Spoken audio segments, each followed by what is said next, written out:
Hey, everybody. I'm back. It's your host, Marlon Gardenera. You're listening to the Divided States of America show.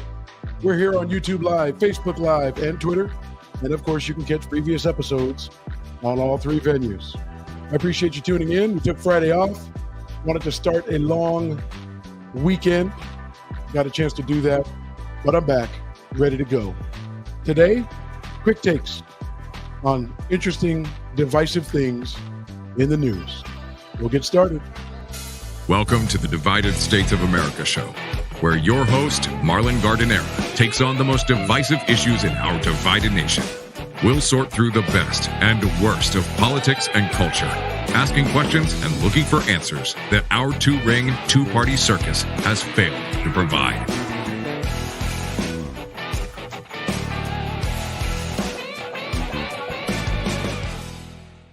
And here is your host, Marlon Gardenera.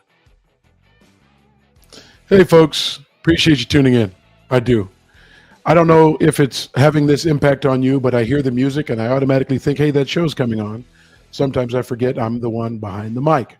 Anyway, I'm still having a good time, still experimenting, still figuring things out, still preparing for a relaunch where we do our best to let as many people in the world know we're here, covering the most divisive issues in our divided nation.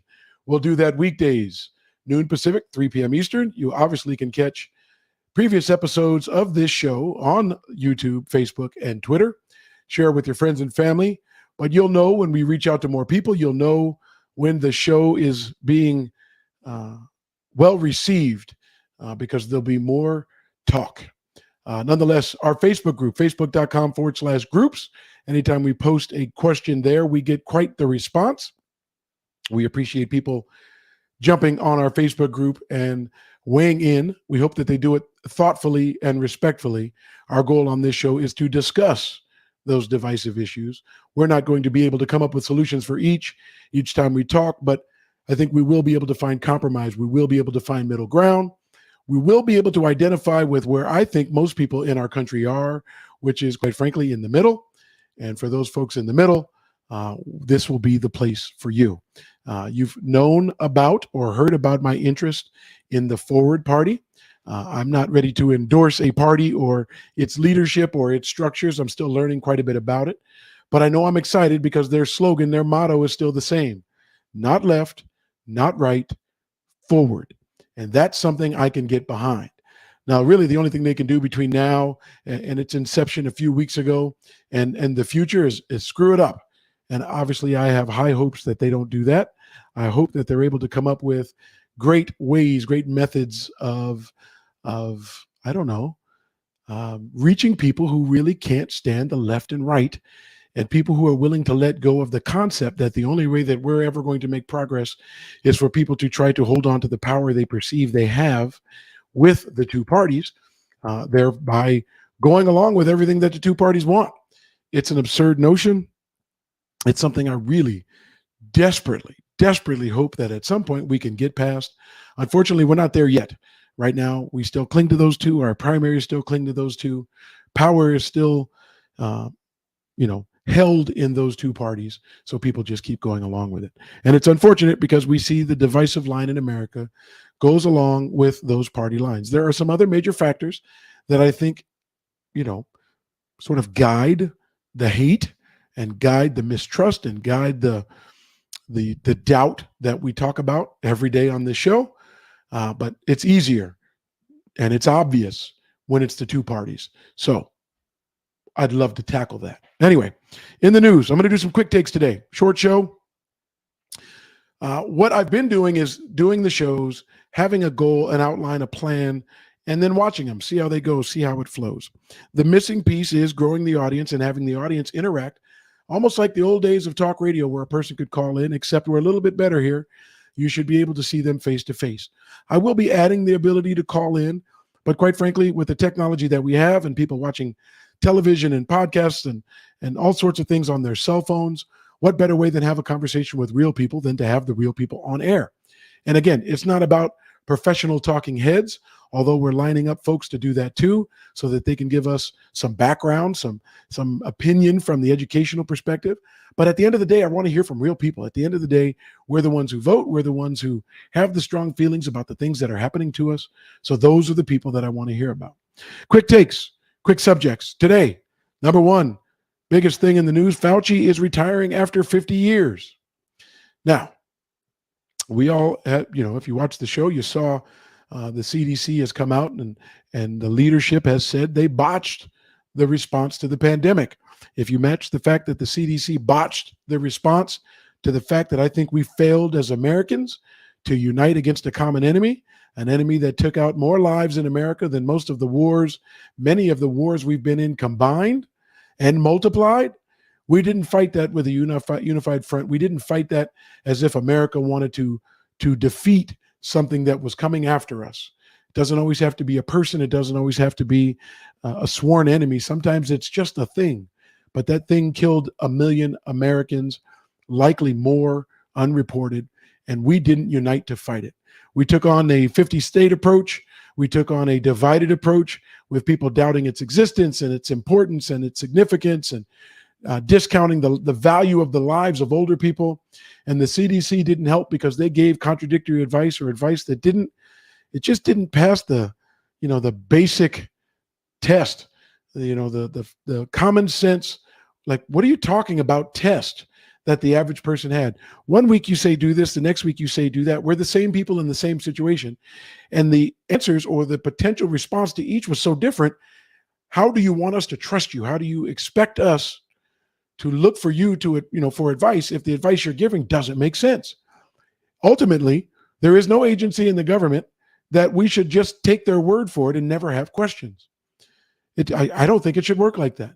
A government for the people, by the people, needs the people to interact with the information and the agencies and the leadership out there. Now, I can't say it enough. Our leadership tries to divide us. Our leadership hopes the other side fails. They like to point it out and say, look at them, look at them, look at them, vote for us.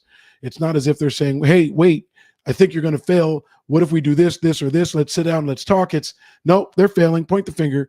Boy, we hope they fail so that we get more power. We get more prestige. We get our party in a better position to carry out what we want, even though we know the nation is divided. Well, I'm sick of that. And a unified front, unified leadership would have been a much better solution for COVID.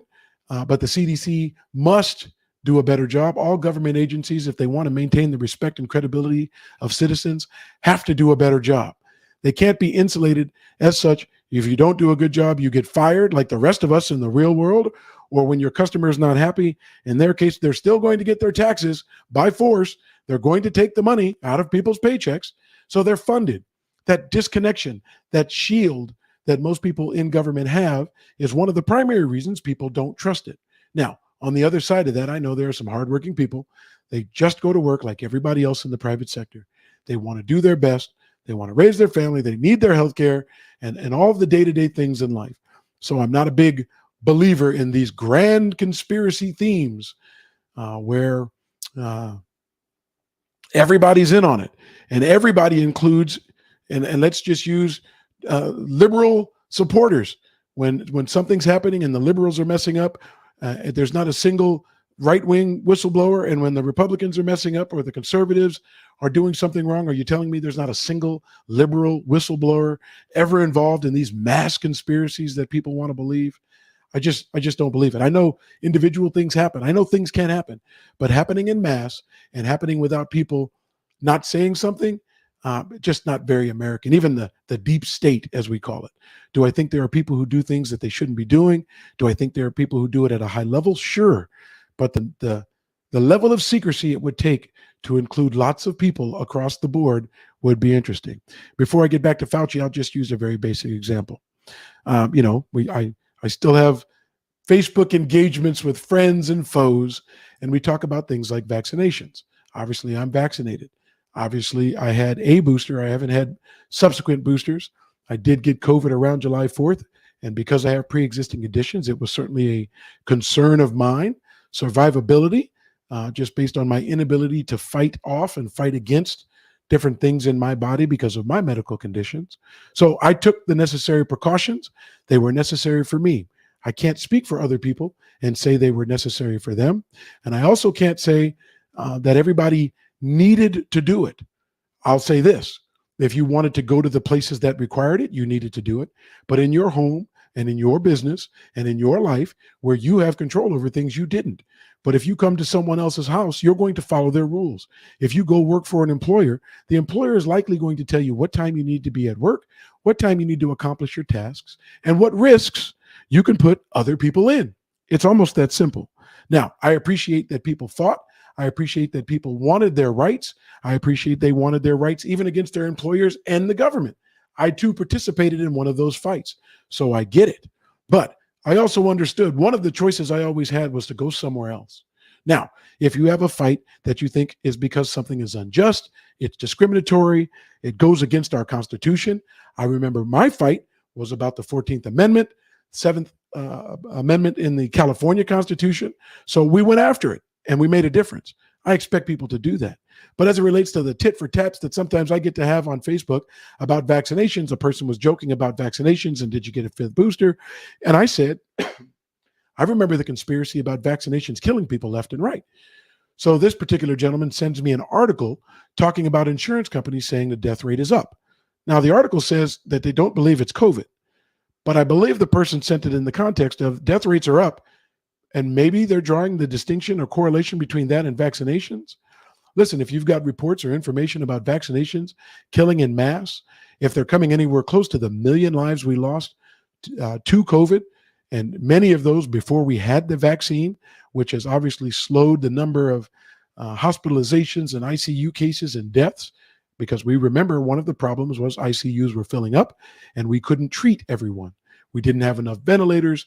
It was getting out of control. We were losing healthcare workers who obviously were also being inundated with COVID, getting COVID themselves. So it was a mess.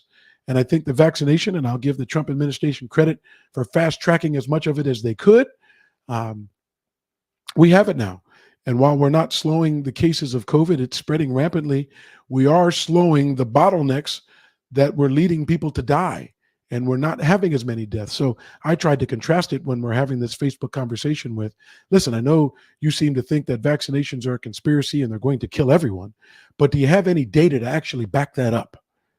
Is that conspiracy theory supported by anything other than an individual doctor here and an individual doctor there versus the millions who've actually been giving the shots? The millions of doctors who've been telling their patients, come get the shots. They believe in their patient's best interest and their current scientific knowledge. I know we get new information and things change. Come get the shot. So I'm still looking for the scientific consensus that aligns itself with the conspiracy that helps divide our country over whether or not someone should get a vaccination, knowing that we get vaccination for many things. And there are certainly people who choose not to. But a majority of us get those, and we've eradicated some things. And when some things pop their ugly heads back up, when we unite and go after it, we get it. I'm not suggesting that everyone needs to unite and do the same things. But when you put the public at risk, there's likely going to be a problem. So it comes full circle back to the CDC needing to be a trustworthy agency, who, by the way, did mention all of the things that they get right. And people take it for granted. And I am noticing as I study the divide in America, it's almost as if the people complaining about anything that's wrong expect perfection. If it's not completely perfect, it's a total failure, which is absurd. Because I would love to have any one of those people on the show so I could ask, are you perfect at anything? And anything you're not perfect at, can we automatically assume you're actually a failure? Because that is the position taken by so many people who are part of this hateful divide. Oh, look at that. Look at this little thing here. That makes the whole thing bad. That's absurd. We all have our shortcomings. We all have our failures. And the idea that everything has to be perfect in order for it to be good is absurd. And oftentimes that's the standard that's being applied. So in my tit for tat conversation on Facebook, and I remind you, go to Facebook groups /the DSA show. When we post about things, there tends to be a response. Well, having said that, the need for perfection goes back to the quick take, Fauci. Over 50 years, he served our country, working as the leader of infectious diseases. I'm guessing he did some good. And even the hate and the divisive nature or the position that he took doesn't mean, really, it doesn't mean he didn't accomplish great things for us for 50 years, foregoing the money people make in the private sector. Some public servants, not perfect, do expect to make a good living, and that's capped in the government, but they still do it. Some public servants are doing just that. They want to serve the public. So if you had to weigh the good that he did versus the doubt that he created with some of his statements, kind of in line with the CDC, sometimes you hear one thing, then you hear another, and it makes you question the credibility of the person saying it, period. You can't get around that. Fauci had those moments. You can't get around it. I don't understand all of the explanations. I do believe his intent. I don't believe cash was it. I don't believe the typical motivations that get people to do wrong were his primary motivations to do anything. But I do know that he too had credibility issues from time to time. Now, I do want to ask this question, and this question is real. And we've got some people commenting, and I'm going to post their comments online. I appreciate you commenting on YouTube. When you post on YouTube, I can see it, and I can literally add your comments to the screen. I appreciate those of you who are already doing it. If perfection is not the standard, because none of us are perfect in any regard, any subject, any issue, anything, really. Maybe something you've accomplished one time, you can look back and say, I did that thing perfectly. But over 50 years, is there something that you've done with absolute perfection, such that no one can question anything? Well, in this case, Fauci, with the public appearances and statements and misstatements, there are people who have questions. But I'm guessing, and here's the question that I would ask real people. If you were the head of the CDC, what would you have said? Some are suggesting nothing. Some are suggesting that the CDC, who has done a good job of keeping us safe from lots of things, the only thing that existed in the world hasn't always been COVID. Would you have said a lot less? Would you have waited, no matter how many people died, a lot longer so you were crystal clear on what needed to be said? How would you have handled the exact same situation if you were the head of the CDC and you were getting mixed advice, but you needed to put something out there to Americans to protect them? Because a lot of people, when they look at the chaos that we went through with COVID, were thinking of how it affected them. What would you have said, or would you have thought or said things differently if you weren't just responsible for yourself, but if you felt a sense of responsibility for Americans? Would that change your perspective? Do you think it would be as myopic and self-focused on what served you and your needs and your interests if you felt responsible for more people? Really? It's really that simple. I'm going to put up a comment because Fauci certainly was an advocate of us getting the vaccine. This particular Facebook user, I appreciate you jumping on there. You don't have to identify yourself. We'll take your comments however you want to give them. This Facebook user said, I got my shot, but a lot didn't because of the lies told about the shot. Here's the biggest one we hear, and I know people have a short-term memory, and I know people want to jump to conclusions to bolster their position, to bolster their confidence in what they want to believe. But the transition between the vaccine stopping people from getting COVID to people not dying or being hospitalized or being sent to the ICU was a big one. That was huge. The sales pitch and the intent of the original vaccine, the one that I remember, and please jump on and correct me if I'm wrong. The one that I remember was, it'll keep you from getting COVID. I don't know that that's exactly the truth. Today, we know it keeps you or makes you less likely to die, less likely to end up in a hospital, less likely, or a few things. But keeping you from getting COVID, not the case. But here's where the gaps start to fall in. What we're dealing with today is entirely different than what we were dealing with in the beginning. The different variants, whether it be Omicron or BA, they have changed. And I don't understand how people leave the details out as they make the transition and talking about it. Now, Toby came on the show and he was talking about guns, and he put up a nice comment this weekend. Toby is reminding us, and this is true, Joe Biden said it. Joe Biden said Getting the vaccine will keep people from getting COVID. This is going to come as a shock to people, particularly if you think I'm liberal. Joe Biden was wrong. Let me say it again. Joe Biden was wrong. Now, I know that blows people's minds, particularly if you think I'm liberal. And I've tried to clear up. I'd like to be as centrist as possible.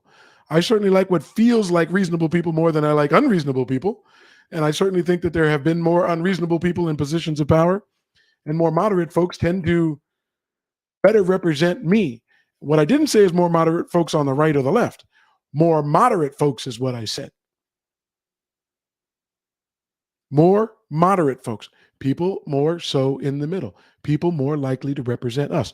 And I'll put this out there. If you'd like to come on the show and share your thoughts, your comments about any of the things we're talking about, go to thedsashow.com. Thedsashow.com. But Joe Biden was wrong. He was wrong. And Toby sent another comment to make sure it's clear we all understand that. That's a big reason why people said hell no. Now, Toby got the shot. Appreciate you being honest. But hey, listen, this is also going to blow your mind. Joe Biden was wrong. But guess what else? And this is probably very, very important for any American who made their decision about a vaccine based on Joe Biden. Joe Biden's not your doctor. I'll say it again. Joe Biden, Donald Trump, Nancy Pelosi, Kevin McCarthy, Chuck Schumer, Mitch McConnell, your local congressman or woman, your senators are not doctors. We're having a medical debate about your health by people who fight to strike down the ability for people to get health care. And then on the other side, people who fight for health care that wouldn't know step one about actually managing it. And that I'm talking about liberals in government who think that the government can solve every problem, and they can't. But we're talking about politicians' views on a vaccine offered by your doctor. My decision about getting a vaccine came completely from my doctor. Toby, I appreciate you. Facebook user who put a lot of people didn't get the shot because of the lies that were told about it. I get it. But the motivation for a shot shouldn't have had anything to do with politics. It should have everything to do with the fact that there were nurses and doctors who had to deal with the overwhelming number of people in the hospital and in the ICU. And as the information evolved, some of it less credible than not, and we got to the point where not only were they saying less people would be hospitalized, sent to the ICU, and die, when we started to actually see it and could believe it and could trust that that was actually what was going on. When we got there, that's where we were. Appreciate the engagement. Toby. Yeah, someone told him to say it. You're right. He probably had medical advice. So a doctor probably told him. That doctor isn't yours. That doctor wasn't mine. And the messages a president gives need to be credible. When they're not, people will question your credibility. Your approval rating will drop. Now, in America, your approval rating from the side that voted for you will drop. Your approval rating from the people that didn't like you, it was never there to begin with. We're so divided that even if a president does a good job on specific things, the other side won't necessarily acknowledge it or appreciate it, which is equally absurd. Another reason I'm looking for Trump supporters to come on air, because I think they could better represent than I ever could the good that he did, why they love him so much, why they're willing to overlook things that don't necessarily make sense. So I too understand why people don't always trust what politicians say. But on a medical issue, I don't care what a politician says. I care what my doctors say. I have multiple. Those are the people that I would expect. But again, Fauci is retiring after 50 years. Excuse me. Fauci retired after 50 years. He's going to retire in December. I think the man probably did some good in those 50 years. And I think some of you have benefited from it and didn't even know it. I think some of you have benefited from it, wouldn't thank him if you did know it. I think because we're so divided on political lines, that the medical reality that many of us live, the disease prevention, the infectious disease prevention that many of us have benefited from, people would look, would turn their head, would turn their back on the advancements and the positive and the good that have happened for them. And that certainly helps people be judgmental and divisive. Now, I could fall into the judgmental category, but I'd like to do it about the left and right. And I'd like to do it in lieu of us being able to talk to each other and work together to accomplish things. But commenters, you're right. There is distrust. If you say something that isn't accurate, people aren't going to trust you. You can say something, be wrong, and get it right and fix it and acknowledge it once you recognize that you're wrong. America needs to do a lot more of that. Right now, what we can probably recognize better than anything else is how much we can't stand each other in the political arena. Unfortunate. Next up, let me first remind you, we are here weekdays, noon Pacific, 3 p.m. Eastern. If you don't catch us live, go to Facebook, YouTube, or Twitter. Look for the Divided States of America show or at the DSA show. You'll find us. You'll see the 30 previous episodes that we've put out there exploring the format, the message, the information, the reaction, the concerns. I certainly still get a lot of email at host@thedsashow.com. And it also made me think of the anonymous phenomena of social media. Your name is out there. Your picture's out there. Many people have private pages where they don't let people come and see their friends and their family, and I get that. I don't leave my page open to the general public. It's my page. It's something that I share with my friends, my family, people that I want to stay connected to. And quite frankly, I'm not trying to be personally connected to everybody who listens to the show. I'd like our personal connection to be this platform. I'd like you to comment here. I'd like to talk to you here. So I'm engaging and want people to be involved, but that place is mine. And I put out my picture and those things are out there. But the anonymous nature of it, that feeling where you're talking to an open world and they get a gist of who you are, but they don't know you, clearly has taken is riding a wave of unending popularity, creating new social media platforms. And I'll say this, I just got on the Truth Social this weekend, and correct me if I'm wrong, I can only get on it via my desktop. It's not available via the phone. So obviously there's going to be a big shift and change when that app is readily available and usable. I couldn't get to it from my Android app this weekend, but I did spend some time engaging on the app over the weekend, having conversations, just talking to people. But that anonymous position that people come from when they're talking on social media, obviously it bolsters some people's confidence. But that leap from there to them becoming the talking heads on a show like this, where we're not looking, excuse me, for purely politicians and experts to come on and tell us their opinion, bias or not. We want the people. So that hurdle, that jump will be interesting to see if we're able to make people or help people make that transition. Again, go to the website, thedsashow.com. It's the fastest way, the best way to get on air. You click on to join us on air. It pops up on my screen and I can get you here. We'll continue to work on the technology and the format to make all of that work. But next up, part of the divide in this country. South Orange, New Jersey. There's been a fight going on a year to rename an elementary school. In our current world of cancel culture, you can imagine that the name Thomas Jefferson Elementary has stirred up emotions in South Orange, New Jersey. Now, I've seen a name change happen. I've seen one happen in my town, and I've seen it be presented to the public as something that was student-driven. The kids in the school wanted it. They went through a process. I know in my city, the people in my community didn't feel like the process included them. And I do think schools, yes, they are a representation of a community as well. But I certainly don't mind that the drive or the push to make change come from the people most affected by it. And if you're a student at a particular school and you take issue with the name of your school, it's your school. The origin of a change sounds good to me coming from that place to begin with. So I like the student-driven initiative. I like the student-led activism and movements to make change where the students of that actual school have an impact on the outcome. I don't have a problem with that. And I don't care that that outcome doesn't always soothe people. I don't care that other people don't always agree. If you're not part of that community and you're not part of that school, you certainly still can have an opinion, but you can understand that your opinion isn't nearly as important, isn't nearly as loud.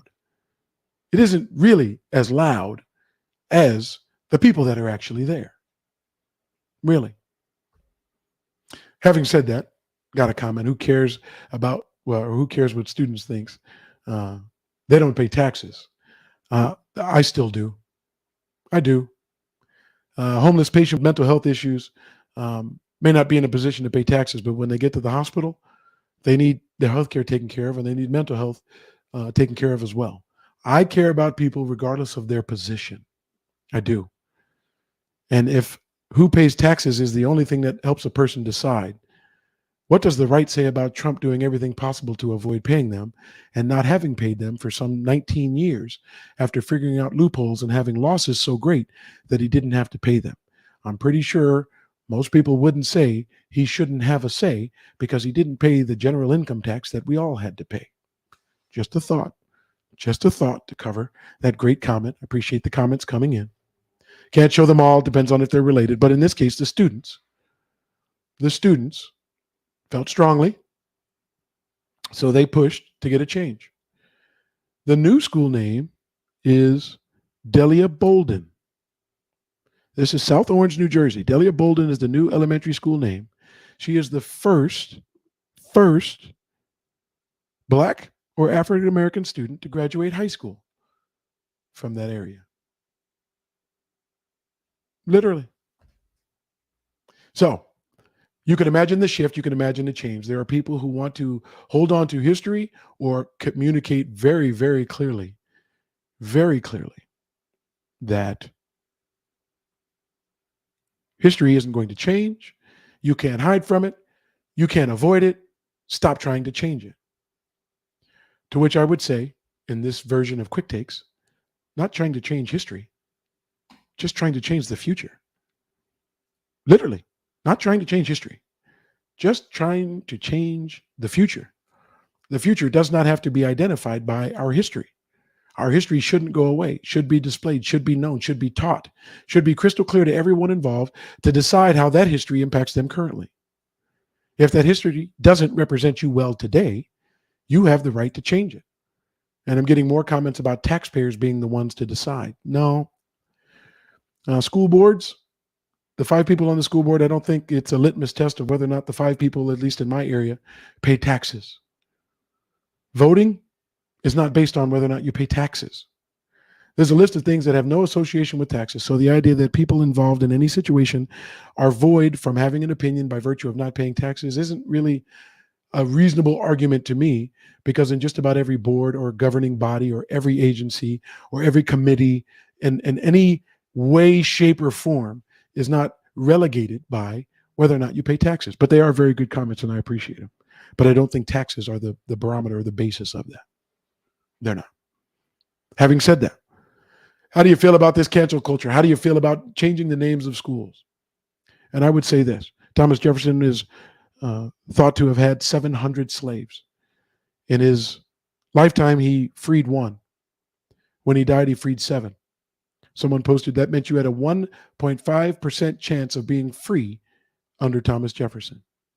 That is not how current day people want to be represented.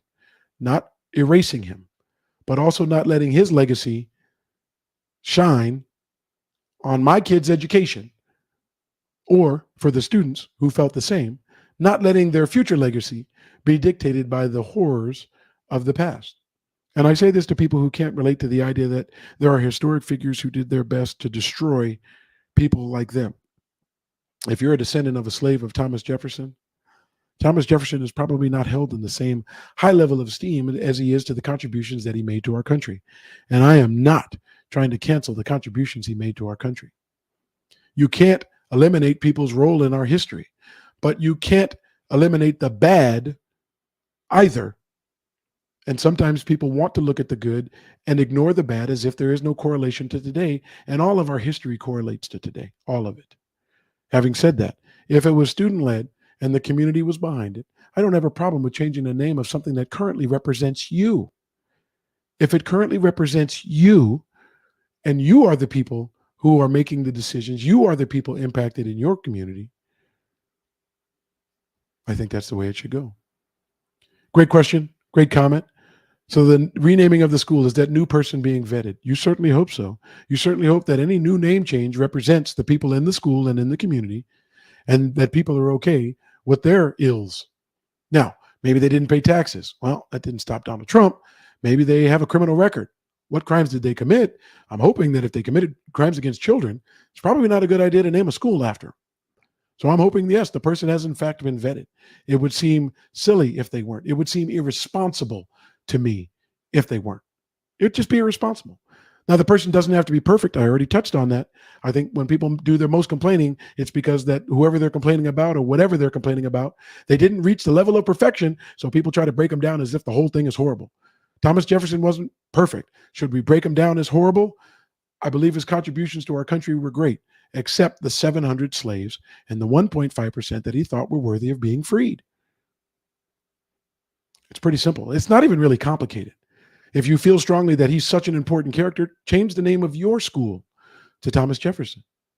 Thomas Jefferson Elementary, Thomas Jefferson Middle School, Thomas Jefferson High School. If the consensus of the people in your area is that his significance in your school or in your area is such that it should be named after him, you're not going to see me fighting you. It's not going to be representative of all Americans, I can tell you that. But I don't know that Delia Bolden is either. And it could be Delia. I apologize for the pronunciation if I've got that wrong. In reverse, a comment, if students wanted to rename it to Donald Trump High School and the community was behind it, is that okay? The answer is yes. If you want to rename your school Donald Trump, the answer is yes. If the people in that community, if the people at that school, particularly if it's student-led, believe that he is a representation of who they are and what they are, they have that right. Yes. Folks, we've got schools named after people in history that lots of people don't like. Is Donald Trump controversial? Sure. Is he controversial to the tune of 700 slaves? I don't know. For some, far worse. He talks about some minority groups who certainly outnumber 700 in a way that doesn't represent the America that I think we're all shooting for. But I can't stop a school from deciding who they value or what they value. In South Orange, New Jersey, they decided Thomas Jefferson and his ownership of slaves and his unwillingness to release all or none but 1.5% wasn't a representative of their future. So I don't believe it's an effort to cancel the history of the school. I think it's an effort to help build a future that is more representative of who they are and who they want to be. It is part of the divide. Does everything have to be neutral? No. I like when people take a stand and they have an opinion. I just ask that they be willing to have a discussion about it. So as this post came up, so go in reverse. If a student wanted to rename it Donald Trump and the community was behind it, is it okay? Yes. He's controversial, but he probably represents the views and interests of some communities, some schools, some student-led efforts. Who am I to say, don't do it? The community spoke. It's pretty simple. Now, I scour the news. I really do. And I'm going to tackle it. I'm going to tackle this in places like Truth Social. I'm going to tackle this on Blaze Media. I'm going to tackle this on threads that are related to Fox News and Breitbart. Anywhere I can find conservatives getting their news and information, I'm going to ask the questions. I'm going to ask. I really am. Before I move on, there was one more great comment. It's a local high school out here in San Diego. They changed the name from Serra High School, representing Junipero Serra, one of the Jesuit priests who founded the missions. Part of the controversy is the in some people's eyes, the forced cultural change imposed on the Native Americans throughout the missions in California. This commenter said, "What a joke. I will never agree with it. And 16-year-olds don't know very much about life or history." I agree. But they know who they want to represent them today. They don't have to have all of the answers in the past to know about tomorrow. What we also want to teach them is to speak up and use their voice and be activists for the things that they actually believe in. And changing the name of a school does not do harm. By removing one person, it does not do harm to other people. They changed the name to Canyon Hills. Their mascot, instead of being the Conquistadors, which has its own set of issues for some people, are now the Rattlers. And I'm guessing the people who've been bit by rattlesnakes might have an issue with that. But just short of that, they went from Serra Conquistadors to the Canyon Hills Rattlers. Nobody was hurt from the change. People don't like it, But liking something or not is not the only barometer of change. And if it is, the voting bloc or the people for or against it tend to be at the school, in the community. So the outside opinions, while valuable, and we are open to all of them, aren't as relevant as the ones inside. Think of Liz Cheney. Think of Liz Cheney. There are lots of Republicans, moderates, lots of moderate Democrats who don't agree with her politically, but understand she got outvoted in her area. You're out. It's that simple. You're gone. What you believed didn't represent the community you were in. Now, I think it represents more Americans, but it doesn't represent your community. So I think it's a very similar situation. And yes, it does lead itself to that slippery slope where every school name gets changed around the country. It's possible. That could be where our culture is today. Would we be in a better place if we could have more conversations? Would we be in a better place if everybody was assured in South Orange, New Jersey, at what used to be named Thomas Jefferson Elementary, the true history of the people that go to that school, the true history as it relates to Thomas Jefferson was actually taught? Because we know there are states who are trying to avoid the conversation altogether. I don't know how you could have a school named after a person, but then not be willing to actually teach the history about that person, black and white, in the books. And we know we have places where they're trying to get rid of the books that say in black and white exactly what happened. Those same people will complain later about cancel culture. You keep the name, but you cancel the actual history. A discussion on critical race theory, although it has its place and it also has places it shouldn't be, and at ages and levels and understandings that it doesn't necessarily need to be. Just saying, if you can get a book out, don't know how you can leave the name there. Appreciate your comments on that. Keep them coming. Keep them coming. I can see them and I appreciate them. I'll put some up as they come. I am grateful for the feedback. Next one up. And I say I look at the right-wing media so that I can find obvious reported examples of ignorance from the left. And I'm going to say this. Just because I don't see a lot of examples from the right-wing media of specific people saying and doing specific things, because I'm looking for it. I want to build a case about why liberalism is a problem beyond the government thinking they know how to do everything they don't, and the government not being accountable, and people spending taxpayers' money with wanton disregard as if, hey, it's an open checkbook, we can do any and everything we want. And obviously the disagreements that people just have in general about liberalism, I get it. I want to discuss those things here, but I get it. But when I'm looking in the news for actual topics and reporting, 9 times out of 10, the right is complaining about the left, and a concept and an idea with a spin. And I'll use the first comment I got on the topic. It's a mental disorder. I'm going to say to this commenter, because I know them, there are people who you think have a mental disorder that are far more capable, productive, successful, and impactful in the world. That mental disorder, as you see it, didn't get in the way. I say that tongue in cheek. I'm going to get him back on one day to talk about this mental disorder. We have strong opinions, but what I like about this particular commenter is he's willing to actually engage and have the discussion and talk about it. And those are the people that we're looking for on this show.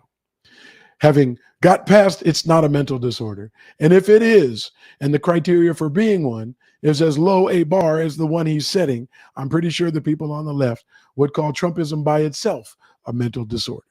And then we'd all have identified everybody as having mental disorders. And where would we go with there? Because if everybody's got one, does it really matter? I appreciate that. Again, I've been scouring right-wing media. I'm looking for real things. This person said, I want to know. Now, a person voting for climate change, they clearly believe in climate change. The science behind it, the consensus, I get it. There's discussions, it's disputed. Is the warming, the overheating, quite frankly, that we're experiencing in America today related to it, the science and those things, it's going to go back and forth. We'll get to that. We'll talk about that subject. Each and every political policy decision is going to have people who disagree. But when I'm looking at the right-wing media, I don't see content as much as I see complaining. I want to see more content, not just complaints about so-and-so. And the reason I say that, the liberal media is very quick when someone on the right says something that is ill-advised, they pounce. They pounce.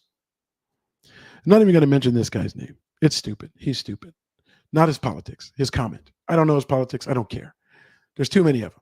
535 legislators, the 3 representatives from Puerto Rico, and I forget the other places. It'll come to me right after I stop talking about it. There's too many of them to understand everybody's politics and everybody's motivation. But he called for the execution of Merrick Garland, our Attorney General. That divisive rhetoric has to stop. Why does a person feel it's important to go there? Now, his defenders are saying he was being facetious, and he very well could have been. But that's kind of something you say in good company.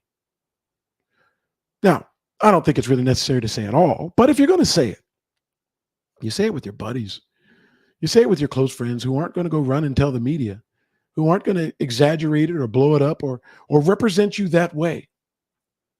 You say it to people who aren't going to report it without you being able to give the appropriate context next to it. So when I said idiot, it had nothing to do with his politics. Zero. He could be a moderate for all I know. Now, I'm guessing if he's calling for the execution of Merrick Garland, he's not, but that's not the point. Don't be an idiot in a position of power and in a position of leadership. Because guess what? If so much as one person says, yeah, let's do it, and that turns into an attempt or even success, come on. If American leadership is not better than that, neither is America. Pretty straightforward. Quick take. Next one up, lawmaker. I'll mention this person's name because she's prominent. She's going for a governorship. Kari Lake, the gubernatorial Republican candidate in Arizona, has endorsed Jaren Jackson. Now, normally endorsements are not a big deal. The thing that makes this one unusual and uncomfortable, I'll tell you why, personally, at some point. Kari Lake, gubernatorial nominee for the Republican Party, endorsed Jaren Jackson. Jaren Jackson is quoted to have said, "Jews will go to hell." I don't know Jaren Jackson. I don't care. I shouldn't judge him as an idiot, but if he said it, he's an idiot. Jaren is free to believe it. Jaren is free to share it.